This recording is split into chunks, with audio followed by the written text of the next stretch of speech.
Hello, Yu-Gi-Oh players, and welcome to Yu-Gi-Oh! Business Casual. I am your host, the RJB0. So, one of the things I've been doing for Decks and Techs Week is looking at forums to see what people are complaining about the most, so I have some ideas of card ideas that I can give you guys to take on the current and post-Primal Origins formats.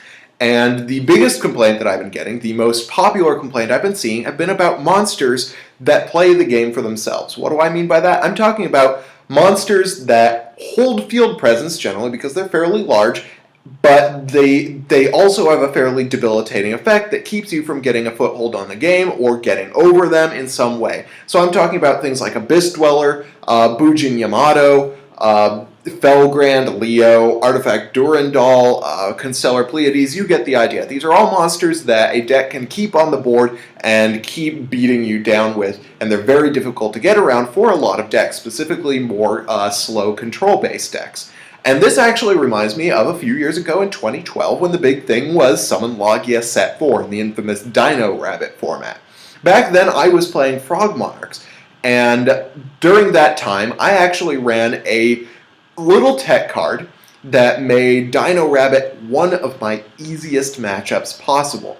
And I think that it's a relevant card for people who want to take down the same kind of strategy today. That card is a little forgettable monster from Light of Destruction called Volcanic Queen.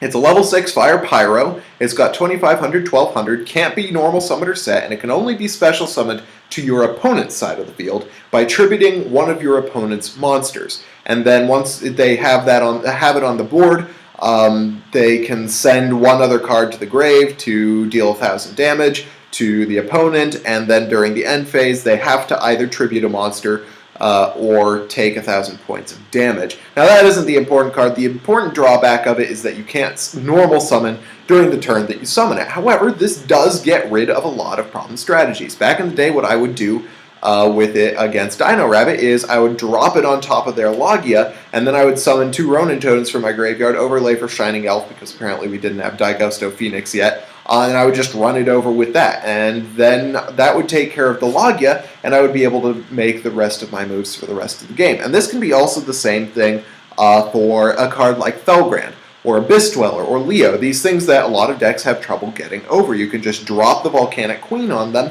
and then special summon a monster that can take it out, or you can just you can just pass turn to your opponent. If your opponent wants to attack into like a D prison, that's a-okay. If they want to tribute a card to deal 1000 points of damage, that's their choice. I don't see why they would do it. Generally, they try to get rid of this card as quickly as possible so that they don't keep taking damage, but you guys get the idea. So the decks that benefit the most from this are decks that special summon a lot. One of the decks that I've been considering this card for is Sylvans. Sylvans have a major issue with cards like Felgrand. They have a huge issue with Abyss Dweller. So most of the cards that are one-man army monsters are trouble for Sylvans. So Volcanic Queen can get over those cards. If your opponent has a Leo, you can just drop the Volcanic Queen on top of the Leo, and then you can use Miracle Fertilizer to bring back Hermitry or Sage Koya or whatever, and start running it over and continue with your turn. You can also run Compulsory with this card and just bounce it back to your hand and use it again, which is really fun. Another deck that you can use this card fairly effectively is Mermails. Mermails can drop this card and then discard for an Abyss and go in for the attack over it, or they could just leave it there. It's not that big of a thorn in their sides.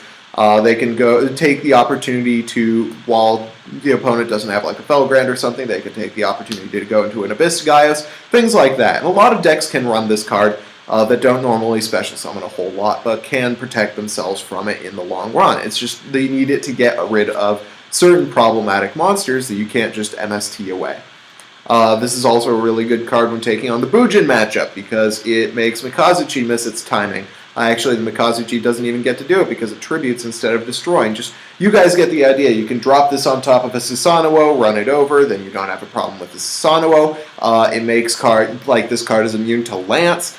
It is immune to hair. It is immune to all sorts of things that keep you from destroying cards. Just tons of things this card can get over and get around that would normally be an issue for a lot of decks. So I think I might use this depending on the kind of deck that I play next format, just to get rid of some of the problem cards like Artifact Durandal and Constellar Pleiades. It just gets them out of the way, and then I can do whatever special summoning shenanigans I want to do this format. Frog Monarchs is actually going to be a really big deal. I'll talk about that another time when it isn't Tex and Dex week, and I'm not focusing on other things. But that's another deck that can really run this card. So I hope you guys liked this video. If you did, hit that thumbs up button. If you didn't, let me know why in the comment section below. And of course, subscribe for more Dex discussion, analysis, and general Yu-Gi-Oh! Shenanigans. Meanwhile, thank you guys for watching Yu-Gi-Oh! and Business Casual. I am your host, the RJB0, and I got a jet. See you guys.